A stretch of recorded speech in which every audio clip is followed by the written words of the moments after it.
Transportation Minister Untitled, as well as the Premier there. Let's just quickly listen in. Since morning, we've worked led by Minister Untitled. The only problem that I had in the morning was to get a finger breakfast, and I said, how do we do that before we work? I didn't know. Someone briefed us to say it is the only thing you have today. If you don't do it, forget about anything. Don't expect any lunch. We don't have any lunch. We've got work for you from here. As you know that we must go and join the volunteers doing 67 minutes. We have been joined by your gift of givers, the NGOs that you all know, and a couple of other people that are doing good work. These two water plants, water treatment plants we've visited, the government has invested not less than $1 billion. Almost $500 million on that side, almost $500 million on the work that is being done here. That shows the kind of commitment from our government to make sure that we serve our people. We've got a problem in Eastern Cape. This is the only province, President, that has got about 6 perennial rivers that flow from the mountains straight to the Indian Ocean. So the problem of Mzimvubu, you are doing good, Magdingwane, but you'll not do good enough as long as Mzimvubu is not yet here.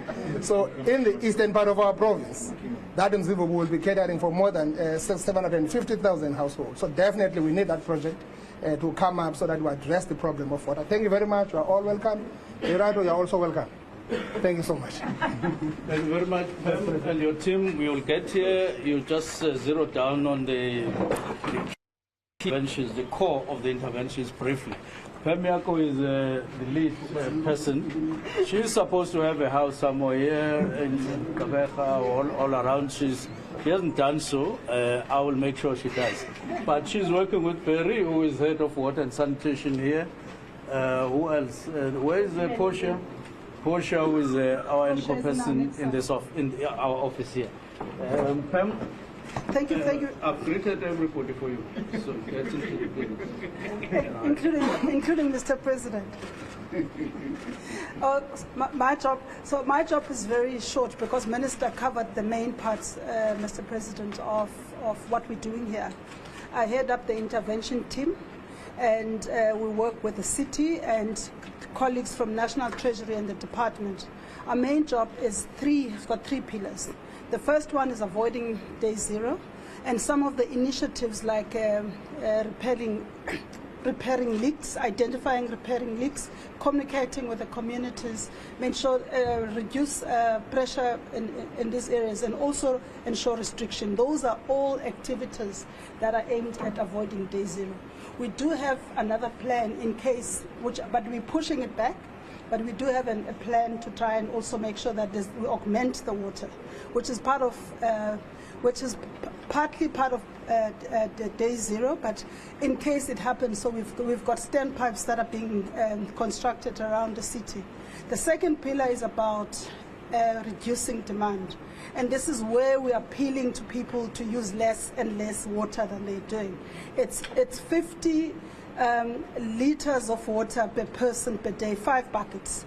And as a family of 4, you've got 200 liters per day, so you can see how you spend it. So you could shower every second or third day, whatever the case may be, but you have 50 liters per person per day. And we're putting in water meters in these areas so that people can just also learn to measure that. The third pillar, which is about augmenting and ensuring assurance of supply in the long term, we are looking at Nooit Gedacht Phase 4 is also part of that. We're looking at other initiatives like desalination, reuse of water. All of those are initiatives that we are working on planning so that we don't find ourselves in this situation again. So we're taking a long-term view, a short-term and a long-term view. So that's what we're doing. I'm with Perry, between him and Toby, they're going to talk about the site, exactly what's being here, but we are launching phase 3, Mr. President. Thank you. 2 minutes, Perry, if there's a gap. If there's no gap, we're fine. No gap, we're fine. Now, you are on the stage to lead us where to from here, and then we're on our way. Thank you. Good afternoon, Mr. President. Welcome here to Nooit Gedacht. I just wanted to show you one small thing here on the door, and then we can go actually for the walk. Yeah, if I can just close this door, I don't know if you want to come on the other side. That's okay. Okay. we've got to just have a short induction. So Rochelle will just give us a short induction, just a safety induction on site before we can go and walk. Okay, but do you want to do the intro first? First Are you sure? Yes. Okay. Is it morning? Good afternoon, everyone. My name is Rochelle. I'm the Health and Safety Officer appointed for Stefanotti Stocks Coastal. The management of SSC welcomes you to the Gqeberha low-level scheme Phase 3 project. This is the water treatment work section thereof. We consider the safety, health, environmental and quality aspects for the utmost importance and expect and require our client, visitors, employees and contractors to abide by our zero mission. In order to be granted access to the site, you have to observe the safety rules, observe any safety signs which you may see posted, as well as any direction by fully inducted employees. That would be myself and Toby that will be representing the project here. Also, just please note that the toilet facilities are over here. They're gender specific. The right side is male, the left side is female. In the case of a first aid injury, I'm your first aid officer. The first aid box is located in my office at the site contractors at the camp. Also, in addition, report any unsafe acts or conditions before the end of this work shift or prior to your departure if you do leave before then. In terms of hazards which you may be exposed to for the day, it's nice and hot, so please observe snakes. Please don't try to catch them yourself, just notice them and inform us and we shall do that for you. Don't worry, Mr. President. Also, in addition to that, we have moving plants. So when we do take the site walk that we have vetted before so that we're out of the major risk areas, just try to keep to the left side because plant does have right of way on site as they do have blind spots with them, as well as loose materials and water environments. So when we do go to the filters area, there are handrails. I ask that you please not try to climb over any barricade or handrails that are there for your protection. Does anyone have any questions? Thank you for your time. Right, what I'm going to just quickly show you guys is what we've done here at Phase 3. Everything in green on this drawing that we've got here is that was part of Phase 3 that we've done here. Phase 3 obviously added 70 million litres. There was originally 140 million litres being produced, so we're up to 210 million litres that can be produced now. We at the moment standing in front of the building. We're right here. We're right there on that side. That's where we're sitting. This green building is the building right next to us on this side. And we're going to also visit the settling tanks, which is at the back. I'll show you when we at the top, there's a backwash balancing tank. That's right at the bottom. We'll see that also. And then where the water comes in, we've got a strainer where the water basically comes in, where all the dirt is taken out of the water, the bigger pieces of material. So that's basically an idea of the site. And if you guys are ready, the guys that's going to walk with us, we can go. Okay. Which way?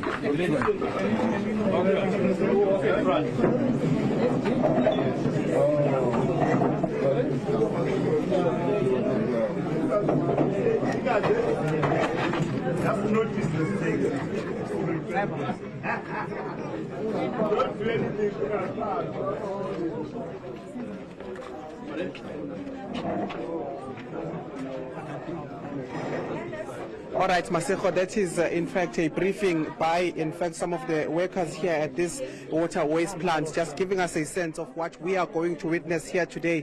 But it's an important day for Nelson Mandela Bay and its residents. What is currently happening is basically the president coming here to also give some attention to some of the water crisis and water issues that they've had for quite some time here. And today he is coming here to actually encourage some of those that are volunteering to clean up some of the sources of water here. He is joined by Minister Senzo Mchunu, Oscar Mabuyane, that is the Premier of Eastern Cape, but also the Mayor for Nelson Mandela Bay. So those are all of the people that he is here with. We do understand that there's been constant threats of day zero here in Nelson Mandela Bay, and that is why they are here today, to bring about some of the interventions, to check on the interventions. But more than anything, it is also just to encourage voluntarism on this day, Nelson Mandela Day. It's also to encourage some citizens to be able to contribute towards cleaning some of the water sources and protecting them as far as as far as some of the interventions that they're put in here are concerned. So these are some of the visuals you are getting now as the president is taken on a walkabout in terms of looking at some of the interventions that they've put in place to avert and ensure that day zero does not come for this particular municipality or any other in the Eastern Cape. We do know that they've also mentioned that not less than $1 billion has been contributed towards ensuring that they bring about these interventions, the building of water plants and all of that. So they are saying that they are encouraging residents to also be part of this fight, because climate change is one of the things that they have accredited to this particular crisis. Over 7 years without a proper rain in these areas, and therefore that is why we're seeing some of these interventions being put into place, Marcel.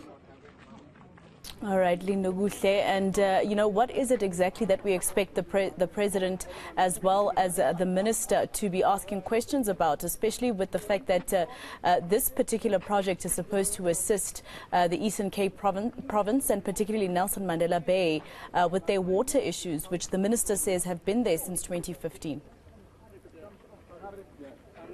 Well, what we are expecting basically today is that it is International Nelson Mandela Day. The president decided to come to these parts of the country because of the day zero that has been looming for quite some time, the issues they've had with water supply. But what we are actually being told is that what they are wanting to do, the president will be leading a cleanup campaign that is happening at around some of the rivers in these particular areas. It is under the banner of saying that they want to clear rivers as far as, pollution is concerned.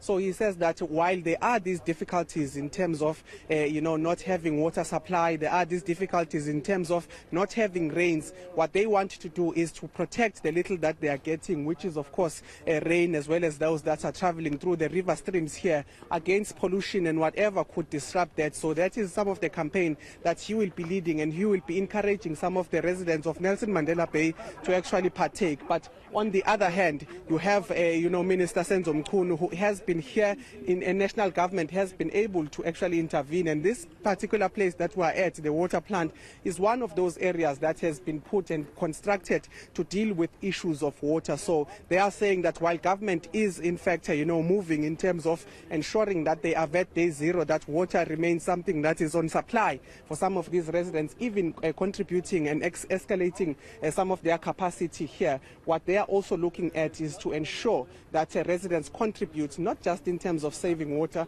but in terms of protecting that water infrastructure, as well as some of the sources of water, which are rivers and river banks across this particular area. So that is what the president is essentially here to do. I'm wondering if we can be able to just get a sense of some of the conversations that are being had as we move around here. I'll just put in my mic to hear what the president is saying. And it finally gets here. It gets here. How many kilometers are we talking about? 800? 450. 450 kilometers. Yes. We now have to pump also to Mangaung. From the Gqeberha Dam as well. Same Gqeberha. Because they are short as well. They are short as well. But because it is the #1 dam. All right, you're hearing the president there just asking about some of the details around what has been put as an intervention here as well, which is, the transportation of water from the Gqeberha Dam in the Free State to come to these parts that are struggling with water. So those are some of the things he's asking about as far as the interventions that have been put in place here. But there is a lot that is being done, including the fact that when Minister Senzo Mchunu came here to try and look at some of the issues around, the water supply in the areas, he also identified that there were about 3,000, water leaks in the area, and he says that those have since been closed. But together, working with some of the community and residents here, they have been able to also deal with some of those issues, including closing about 3,000 leaking, leaks in the area, which had been, contributing towards the loss of about 81 million liters in these particular areas each and every day. So what they have said is that through working with some of the